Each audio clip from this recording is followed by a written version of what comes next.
નમસ્કાર, હું છું ભૂમિ. રક્ષાબંધનના તહેવારની વાત કરવી છે આજે. રક્ષાબંધન આવે એટલે ભાઈ બહેન યાદ આવે. ભાઈ બહેનનો તહેવાર એટલે કે રક્ષાબંધન. હવે વાત કરીએ આપણે ધર્મ અને જ્ઞાતિની વાત નથી કરવાની આપણે રક્ષાબંધનમાં, પણ વાત એવી કરવી છે કે નરેન્દ્ર મોદીના રાખી બહેન કમર મોશિનની વાત કરવી છે આજે. તો હું અત્યારે તેમના ઘરે આવી ગઈ છું અને તેમની સાથે આપણે આજે બધી જ વાતચીત કરવાની છે. કમરજી, તમારું સ્વાગત છે પ્રદેશ 24 ગુજરાતીમાં. હવે પહેલો સવાલ તમને એ જ કે નરેન્દ્ર મોદી સાથેના સંબંધો તમારા કઈ રીતે અને केवी रीते? नरेंद्र भाई की बारे में तो बताना बहुत ही लंबा हो जाएगा, लेकिन मैं उनको तकरीबन 87-88 से हम लोग जानते थे। और तब वो कार्यकर्ता थे, फिर महामंत्री बने, फिर सीएम बने और फिर पीएम बने। उनकी तारीफ में जो कुछ कहा जाए वो बहुत ही कम रहेगा, लेकिन वो ऐसे इंसान है, पता नहीं लोगों का जो भी एक्सपीरियंस हो, मेरा एक्सपीरियंस ऐसा है कि वो जैसे पहले थे वैसे ही आज भी हैं। जिस तरीके से प्यार से वो पहले बात करते थे, हमेशा ये बोलते, जब भी मिलते थे तो उनका यही कहना रहता था कि कैसी है बहन। जब वो कैसी है बहन कहते थे तो मुझे बड़ा अच्छा लगता था। मेरे कोई भाई नहीं है, बहन नहीं है, तब वो मुझे कैसी है बहन पूछते थे, मुझे बहुत ही एकदम ऐसा लगता था कि शायद सगे भाई हैं मेरे। राखी बांधनी तो बाद में शुरू की, क्योंकि मेरे हस्बैंड, आपको मैं बताऊं कि वो चित्रकार हैं, वर्ल्ड फेमस चित्रकार हैं, मोहसिन जी।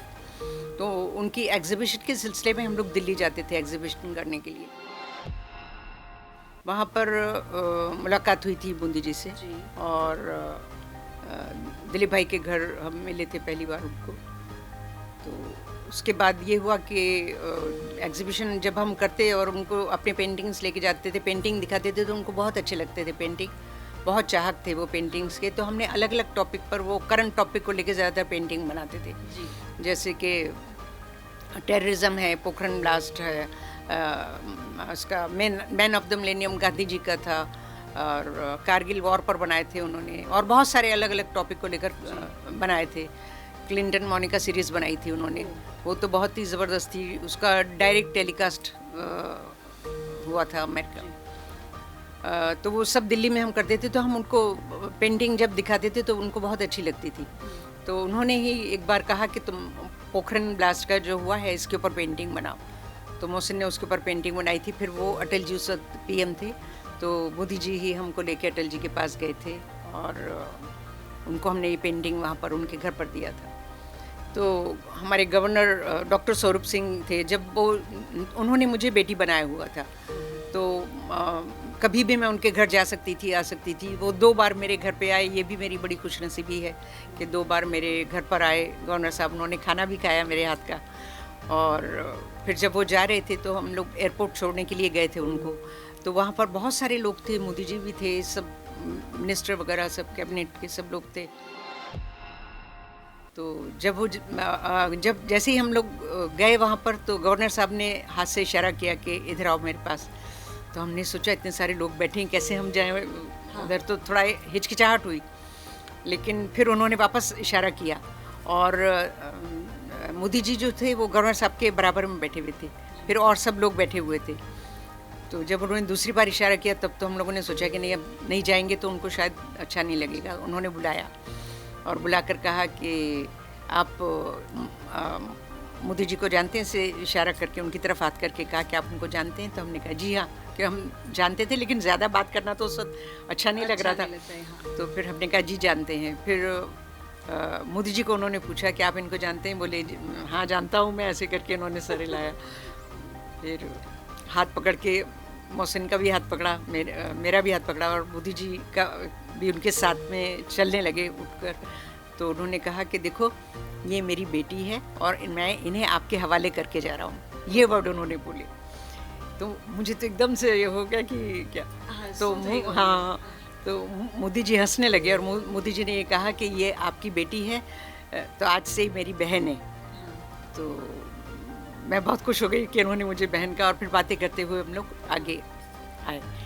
तो तब से मोदी जी ने भी निभाया और मैंने भी निभाया। तब से मैं उनको पक्का हर साल जब वो दिल्ली में होते थे और हमारी उनसे मुलाकात होती थी, मैं ज़रूर उनको राखी बांधती थी। और हर वक्त ये दुआ करती थी कि आप गुजरात के सीएम बने। हाँ। तो बोलते थे हाँ, क्या बददुआ देती है मुझे, मैं ये जो काम कर रहा हूँ यही मेरे लिए अच्छा है। बोले कहाँ मुझे ये बोलती है। मैंने कहा नहीं भैया, आप इतने काबिल हैं, हम देखते हैं कि सुबह से आप जाते हैं तो आप रात को वापस आते हैं, तो आप इतनी मेहनत करते हैं, तो आप गुजरात के सीएम बने तो कितनी अच्छी बात होगी। तो कुछ दिनों के बाद इलेक्शन हुआ और इत्तेफाक से सीएम बने वो।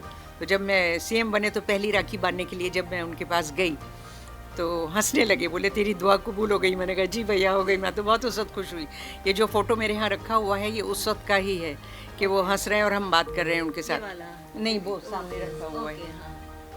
उसके बाद बोले कि आप क्या दुआ मांगेगी। मैंने कहा अब मैं ये दुआ मांगूंगी कि आप हिंदुस्तान के पीएम बने। अरे अरे बोले उस वक्त ये सोचा भी नहीं था किसी ने कि वो सच में पीएम बनेंगे और उनकी काबिलियत से बने, उनके इतना हार्डवर्क से बने वो। मैं ऐसा नहीं कहती कि मेरे से बने, लेकिन मुझे कहीं ना कहीं ऐसा लगता है कि मेरी दुआओं में थोड़ा सा असर है कि मैंने उनके लिए जब भी अच्छी दुआ की तो हुआ। तो मुझे सुन के वो उन्होंने ऐसा हंसने लगे और हमारी बात चलने लगी आगे।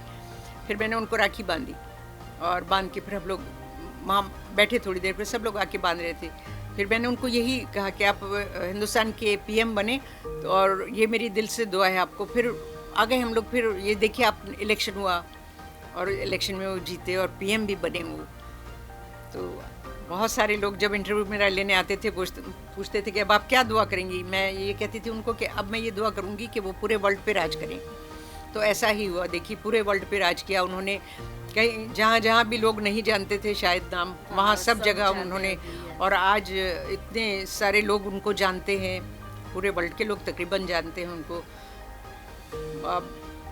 अब जो मैं दुआ कर रही हूँ, मैंने 2023 में ये कहा था, सब लोग मुझे पूछ रहे थे कि भैया अब आप क्या दुआ करेंगी। मैंने कहा कि मैं ये दुआ करूँगी कि वो फिर से पीएम बने।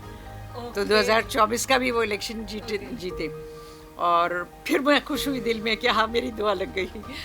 अब मैं ये दुआ એટલે તમે જેટલી વાર એમને કીધું છે બધી જ વસ્તુ સાચી પડી છે એમના માટે। યસ, मैं जो कुछ भी कहती हूँ दिल से कहती हूँ। मैं उनके लिए अपने हाथ से राखी बनाती हूँ। आप मानेंगी नहीं कि उसके एक एक स्टिच में बनाते वक्त मैं ये सोचती रहती हूँ कि इनका अच्छा हो, इनकी। એટલે એનો મતલબ કે તમે દિલથી બનાવો છો અને દુઆ સાથે બનાવો છો। अभी एक राखी नहीं बनाती मैं, 3 4 5 राखी बनाती हूँ। जब तक मुझे पसंद ना आ जाए कि हाँ ये परफेक्ट है, ये ठीक है, तब तक मैं बनाती रहती हूँ। मेरे हस्बैंड को बार बार दिखाती हूँ कौन सी अच्छी है, देखिए कौन सी अच्छी है। તો તમે આ વખતે બનાવી છે એના માટે સ્ટાર્ટ કરી દીધું છે। बना ली है मैंने राखी और मैं आपको बताऊंगी।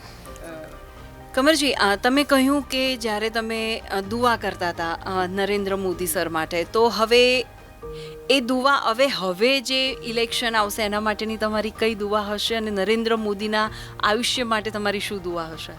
मैं उनके लिए हर वक्त ये दुआ करती हूँ। सबसे पहली बात ये कि उनकी लंबी उम्र हो उनकी और सेहत अच्छी रहे। सबसे बड़ी सेहत है। अगर सेहत अच्छी होगी तो वो आगे काम कर पाएंगी।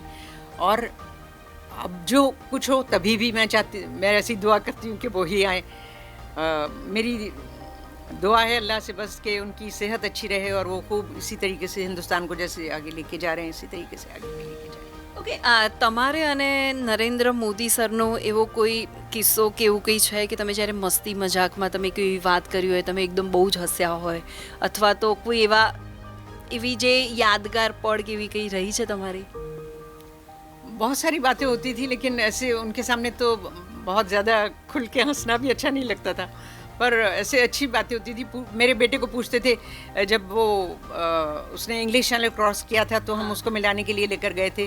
तो मेरे बेटे से कहा कि तुम चल के आए हो कि गाड़ी में आए हो कि तैर के आए हो। तो उसने कहा मामा आप यहाँ पर एक लेक बना दीजिए तो मैं तैर के आऊँगा आपके पास मिलने के लिए। कभी भी हम जाते थे तो अच्छी तरीके से, फिर कहीं मिलते थे तो भी वो कुछ ऐसी बात कहते थे कि जिस पर हंसी आ जाए। क्या बना रहे हैं मोहसिन, क्या कर रहे हैं, इस तरीके से वो बात करते थे। बहुत अच्छे से अच्छी तरह बात करते थे। लेकिन अभी तो पीएम हो गए तो अभी ज़रा उनका थोड़ा वक्त भी कम हो गया है। जब सीएम थे तब हम लोग ज़्यादा मिल पाते थे, उनसे बातचीत कर पाते थे। अब पीएम बन गए तो अब मैं ये सोचती हूँ कि अब जो उनके सामने हालात आ रहे हैं, उन्होंने हमेशा बहुत ही कठिन समय में अब पार लगाया है सब कुछ। तो मैं ये दुआ करती हूँ कि आने वाले दिनों में या अब जो कुछ भी उनके लिए चल रहा है उसमें उनके लिए आसानियाँ हों, उनके काम आसान हों और वो और हिम्मत से इन सब का मुकाबला कर पाएँ और आगे बढ़ पाएँ। હવે એક સારો અને એકદમ સરળ સવાલ છે મારો। નરેન્દ્ર મોદી સરને શું ભાવે છે અને તમારા ઘરે અથવા તો તમે એમના ઘરે એવું કંઈ બનાવી લો અથવા તો તમારા હાથની કોઈ ડીશ એમને ભાવતી હોય? ऐसा तो कभी मौका नहीं आया है क्योंकि वो इतने बिजी रहते हैं कि घर बुलाना तो बहुत ही मुश्किल काम है। हम वहाँ जाके अगर मिल सकते थे तो मिलते थे। उनको गुजराती सभी खाने पसंद थे, लेकिन उनको सेव टमाटर एक ज़माने में बहुत पसंद थे, लेकिन अभी तो वो माशाल्लाह सब कुछ खाते हैं, पूरे वर्ल्ड का खाना खाते हैं। इसलिए अभी मैंने देख नहीं पाती हूँ कि वो क्या ज़्यादा उनको पसंद है, लेकिन पहले उनको ये सब चीज़ें बहुत पसंद है। કમરજી, તમે હમણાં જ કહ્યું, આગળ વાત કરી કે તમે ઘણી એવી રાખડીઓ તમે જાતે જ બનાવો છો મોદીજી માટે, તો આ વખતે તમારી પાસે તમે બનાવેલી રાખડી છે? ઓકે, તો મને એનું જ જણાવશો. અને કેટલો ટાઈમ લાગ્યો? તમે એવું બી કીધું કે તમે જાતે જ બનાવો છો રાખડી. मैं जब तक मुझे पसंद नहीं आती ना, 2 3 4 बनाती रहती हूँ। जब मुझे पसंद आती है तब मैं छोड़ देती हूँ कि हाँ ये ठीक है। ઓકે. तो मैं 3 4 5 राखी तो बनाती हूँ और 1 महीने पहले से उसकी तैयारी शुरू कर देती हूँ। ઓહ, એક મહિના પહેલાથી શરૂઆત हाँ, કરી. क्योंकि बाहर जाना आना भी रहता है, कुछ काम भी रहता है, मगर फिर 1 महीना तो लगता ही है। थोड़ा थोड़ा थोड़ा थोड़ा बनाती रहती हूँ। તો આ વખતે તમે કઈ રાખડી બનાવી છે? मैंने बनाई है, देखिए ओम बनाया है इसमें। આ ઓમ સાથેની રાખડી છે. આ રાખડી છે નરેન્દ્ર મોદી સર માટે, પીએમ નરેન્દ્ર મોદી સર માટે, જે કમર મોશિનજી તેમના હાથે બાંધવાના છે. કેવું ફીલ થાય છે આ રાખડી તમે બનાવી તે વખતે? बहुत उस वक्त तो बांधती हूँ तब तो पूछे ही मत। तब तो मैं अपने आप को बहुत ही खुशकिस्मत समझती हूँ कि मैं उनको राखी बांध रही हूँ अपने हाथ से। लेकिन बनाते वक्त भी बहुत वो ही जहन में रहते हैं। उसके एक एक स्टेज में मैं कहती हूँ कि भगवान इनको अच्छी सेहत दे, लंबी उम्र हो इनकी, इनके जो काम कर रहे हैं उसमें अच्छे से अच्छा हो सके, ऐसा बहुत खुशी होती है उस वक्त। કમરજી, બહુ જ મસ્ત રાખડી હું જોઈ શકું. આ આ રાખડી છે, ઓમ સાથેની રાખડી બનાવી છે. હવે હા, એટલે આમાં એવું છે કે કમરજીનું કહેવું એવું છે કે જ્યાં સુધી તેમને અંદરથી ફીલ ન થાય કે સારી નથી બની ત્યાં સુધી રાખડી બનાવે છે. આ કેટલામી રાખડી હશે? ઓકે, 4-5 બનાવી ત્યારે તમને આ લાગી કે આ સારી છે. ઓકે, હવે આ જ રાખડી પીએમ નરેન્દ્ર મોદી સરને બાંધશે કમરજી. બહુ જ મસ્ત છે રાખડી, બહુ જ સારો કલર પણ તમે બહુ સારો પસંદ કર્યો છે અને અંદર ઓમ. बनाती हूँ क्योंकि वो शक्ति का હા, યસ. प्रतीक होता है, इसलिए मैं रेड बनाती हूँ। એટલે તમે જે રીતે કીધું કે શક્તિનું પ્રતીક છે અને નરેન્દ્ર મોદીને શક્તિ બમણી મળે, યસ, એના માટે તમે કલર પણ સારો ચોઈસ કર્યો છે, તમે ઓમ પણ મૂક્યો છે. બહુ જ સારી રાખડી છે અને આ રાખડી બાંધવાના છો તમે નરેન્દ્ર મોદી સરને. શું કેવું લાગે છે? दुआ कर रही हूँ कि मुझे बुला लें बस। अगर उनको टाइम होगा तो बुलाएंगे ज़रूर, लेकिन अगर नहीं हुआ, मजबूरी है, तो फिर बात अलग है।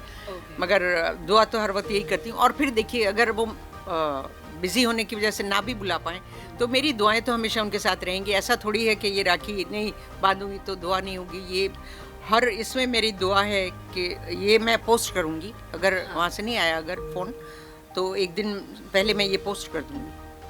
કમરજી, તમે આ જે રાખડી બનાવી છે એ કેટલી આમ બને? તમે કહો છો કે જ્યાં સુધી તમારું મન ન ભરાય ત્યાં સુધી તમે રાખડી બનાવો છો, તો આ કેટલામી રાખડી છે? 4-5 बनाई है मैंने। ઓકે, हाँ, એમાંથી તમને આ ગમે? इसमें से ये है पसंद आई है। मैं आपको दिखाऊंगी और भी। તમે લાલ કલર જ કેમ પસંદ કર્યો? ये इसलिए मैं लाल में ज़्यादा मुझे पसंद आता है कि ये शक्ति का प्रतीक है, तो उनको ज़्यादा से ज़्यादा शक्ति मिले। और रिबन इसलिए रखती हूँ मैं कि चुभे नहीं हाथ में या कुछ हो इस तरीके से। બહુ જ મસ્ત બનાવી છે રાખડી, બહુ જ ફાઇન છે. દર્શક મિત્રો, હું તમને બતાવવા માંગીશ, આ એ રાખડી છે કે કમરજી નરેન્દ્ર મોદીના હાથમાં બાંધશે અને તેમને એકદમ મસ્ત રાખડી બનાવી છે. એકદમ સિમ્પલ છે, સોબર છે અને બધાને ગમે એવી રેડ કલરમાં. અને રેડ કલર એટલે લાલ કલર એક શક્તિનું પ્રતીક કહેવાય છે, પોઝિટિવ એનર્જી પણ કહેવાય. અને તેમને સાથે પોઝિટિવ એનર્જી સાથે ઓમ પણ મૂક્યો છે, જે ઓમ આપણા બધા માટે એક પોઝિટિવ એનર્જી લઈને આવે અને સારું કામ કરે તેના માટે. બહુ જ સારી રાખડી છે. કમરજી, તમે રાખડી તો બાંધો છો, કોઈક વાર તમારે એવું બી થતું હોય કે પીએમ નરેન્દ્ર મોદીને સમય પણ ન હોય, બરોબર છે, તો તમે રાખડી પોસ્ટ બી કરો છો, તો તેમની સામે એવો કોઈ લેટર કે એવું કંઈ આવે છે તમને શુભેચ્છા પાઠવવા માટે?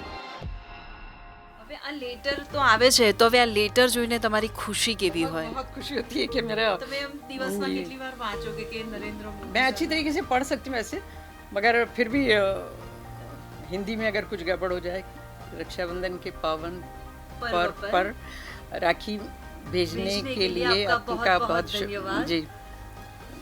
હું એ મેસેજ વાંચું છું કે પીએમ નરેન્દ્ર મોદીએ કમર મોહસિનજીને લેટર આપ્યો છે જે રાખડી મોકલાવે છે તેના માટે હું વાંચું છું स्नेह के रक्षा सूत्र से भाई बहन के रिश्ते को प्रगाढ़ करने के वाले पर्व पर आपकी इस स्नेहिल अभिव्यक्ति ने मुझे राष्ट्र के लिए निरंतर कार्य करते रहने की नव ऊर्जा से भर दिया है। એટલે તમે જે નરેન્દ્ર મોદી સર માટે જે દુઆઓ માગો છો તેમની શુભેચ્છા પાઠવતો તમને દર વખતે તમને લેટર આવે, શું તમે નરેન્દ્ર મોદી સર માટે કહેશો? मैं देखिए हर वक्त उनके लिए दुआ करती हूँ। ये जो मैं राखी बनाती हूँ इस वक्त भी मैं उनके लिए दुआ करती रहती हूँ। मैं वहाँ जाऊँ तो मेरी खुशनसीबी है, लेकिन अगर मैं नहीं जा पाई तो उसका मुझे बिल्कुल ऐसा नहीं होता कि जाहिर है कि वो मुझसे ज़्यादा ज़रूरी काम है, हमसे ज़्यादा ज़रूरी काम है उनको, तो वो सब वो करें। और बुलाए तो टाइम हो तो बुलाते भी हैं। तो मैं उनके लिए हर वक्त ये दुआ करती हूँ कि भगवान उनको लंबी उम्र दे, अच्छी सेहत के साथ वो इसी तरीके से जैसे काम कर रहे हैं करते रहें। आने वाले दिनों में और अच्छे उनके हाथों से काम हो और जो मुश्किलें उनके ऊपर आई हैं वो सब दूर हो जाए उनके लिए। તમારી દુઆ નરેન્દ્ર મોદી સરને મળે। Thank you so much Kamarji. शुक्रिया, बहुत बहुत शुक्रिया। આ હતા કમર મોહસિનજી જે નરેન્દ્ર મોદીને રાખી બાંધે છે અને આ સાથે જ એક વસ્તુ કહી શકાય કે રક્ષાબંધન એ જ્ઞાતિ કે ધર્મનો તહેવાર નથી, દિલથી દિલ મળી જાય અને વાઇબ્સ મળી જાય, બસ એ જ જોઈએ છે એટલે સંબંધ ઉભરી આવે છે।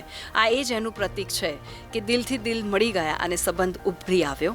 પીએમ નરેન્દ્ર મોદીના રાખી બહેન કમર મોહસિન સાથે તો આપણે વાત કરી, તો હવે આજે વાત કરવી છે તેમની સાથે જ કમર મોહસિનના હસબન્ડ મોહસિન શેખ સાથે, જે બહુ જ મોટા પેઇન્ટર છે। મોહસિન સર, આપનું સ્વાગત છે પ્રદેશ 24 ગુજરાતીમાં। મોહસિનભાઈ, હું તમને એક વાત પૂછવા માગીશ કે તમે બહુ જ મોટા પેઇન્ટર છો, મેં જોયું બી ખરા કે તમે બહુ જ સારી સારી તસવીરો બનાવી છે। હવે તમે નરેન્દ્ર મોદીજીને કેવી રીતે મળ્યા અને જે તમારી પેઇન્ટિંગ છે તેમના જે વખાણ પણ તમે કીધું કે એ રીતે કે તમારા પેઇન્ટિંગના વખાણ બી કરે છે, તમને કેવું લાગે? सर देखिए, कलाकार को कितने पैसे मिले वो महत्व नहीं रखता, कलाकार का एप्रिसिएशन कितना हुआ वो उसके लिए माने रखता है। उसकी पेंटिंग की कदर हुई उसके लिए वो बहुत माने रखता है। और जब कलाकार जब पेंटिंग बनाता है तो पेंटिंग एक दिन में नहीं बनती बहन, पेंटिंग सालों सालों रात के 2 बजे भी उठ के उसके ऊपर सोचना पड़ता है। जब एक कैनवास के ऊपर जब मैं कोई पेंटिंग बनाता हूँ तो पहले तो कोरे कैनवास के ऊपर घंटों घंटों तक बैठ के मैं देखता रहता हूँ कोरे कैनवास को कि मुझे क्या करना है, कि पूरी भूमिका अंदर तैयार हो जाती है कि मुझे क्या चाहिए। और जब वो कैनवास फिर बोलने लगता है मेरे साथ, और जब कैनवास मेरे साथ बोलने लगता है तो फिर मेरा ब्रश काम करने लगता है, और जब मेरा ब्रश काम करने लगता है तो दुनिया देखती है, और जब दुनिया देखती है तो मेरे दिल से निकला होता है तो उनके दिल तक पहुंच जाता है। મોહસિનજી, એક સવાલ તમને કે જ્યારે તમે પેઇન્ટ કરો છો તે વખતે તમારે કેવું વાતાવરણ જોઈએ? देखिए सर, पहले तो ये होता है कि म्यूज़िक होना चाहिए, खुशनुमा वातावरण होना चाहिए, और जो थॉट है मेरी उसको मुझे कैनवास पे मैं करंट टॉपिक को लेके पेंटिंग ज़्यादा करता हूँ। राष्ट्रीय हित में मैंने बहुत सारा काम किया है, बहुत पेंटिंग बनाए, टेररिस्टों की मार डालने की धमकियाँ भी आई है, पैसों से खरीदने की भी बातें आई हैं, ये आई है, मगर मैं कभी बिका नहीं, ना मैं कभी डरा। क्योंकि मैं ये मानता हूँ कि 2 सैनिक लड़ते हैं आपस में, तो एक सैनिक दूसरे सैनिक को मार देता है तो एक ने मारा, दूसरे को दूसरे ने मारा, एक को तो 2 मरे, तो उससे किसी की जीत हुई नहीं हुई तय नहीं होगी। मगर बिना मारे, बिना काटे, बिना खून बहाए अगर एक साहित्यकार कोई कलम चलाता है या कोई पेंटर अगर कोई पीसी चलाता है तो उससे जो एक रिवोल्यूशन आता है पूरी दुनिया में, एक जागृति आती है, एक ईमानदारी आती है। अगर सच्ची सी ईमानदारी है दिल की तो आपके दिल तक पहुंचेगी, और जब दिल तक पहुंचती है ना तो 140 करोड़ क्या दुनिया के 7 अबज लोग आपकी फेवर में आ जाते हैं। હું તમને આ છેલ્લો પ્રશ્ન પૂછીશ। નરેન્દ્ર મોદીજીને તમે ગિફ્ટ કરેલી છે કોઈ પેઇન્ટિંગ, અને કઈ કરેલી છે જે તમારી ફેવરેટ હોય?